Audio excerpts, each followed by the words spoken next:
What's up, everybody? I'm back. Hey, I was just thinking about something that we used to talk about in the barbershop. A friend of mine he owns a lot of land in South Carolina. In North Carolina. And he was telling me, he said the average black person in America has been living in the hood their entire life.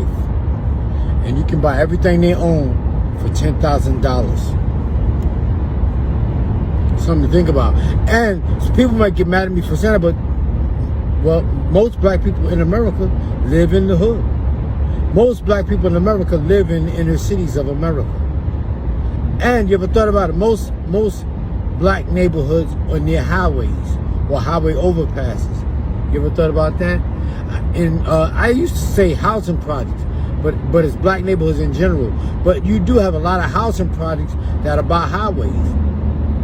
Shit, Wagner's right by the highway. The Polo Grounds is by the highway. Colonial is by the highway.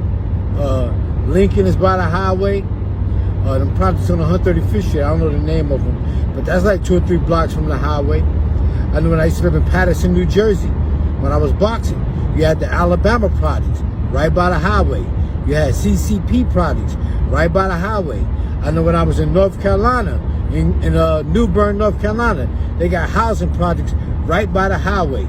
I know when I used to hang out in Louisville, Kentucky, they got housing projects right by the highway, by the parkway, by the Algonquin. I know when you go to Chicago, the Cabrini Green projects was right by the highway. I wish I'd have thought about that. And this dude, I know when I was away, when I was locked up, me and this dude got into an argument. Jail dudes love to argue. They love to argue. They argue about trivial shit too.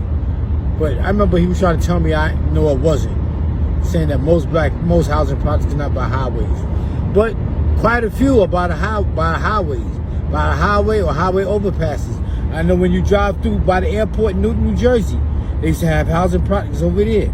The housing projects are abandoned now, but they used to have housing projects over there. But back to what I was saying, he was saying like the average black person live in the hood their entire life, and you can buy everything they own for $10,000 or less. And I'm not knocking it because, you know, I'm in that. I don't live in the hood, but listen, I ain't got much that's worth more than $10,000. I'm like the average black person. I got a lot of clothes and shit, but I just ain't pay a lot of money for them. It is what it is, yo. We got to do better, black people. We got to start coming up with our own businesses and stop thinking we're going to get a good job and work for Mr. Charlie. But think about it. I'm going to tell y'all this before I go. Whenever you hear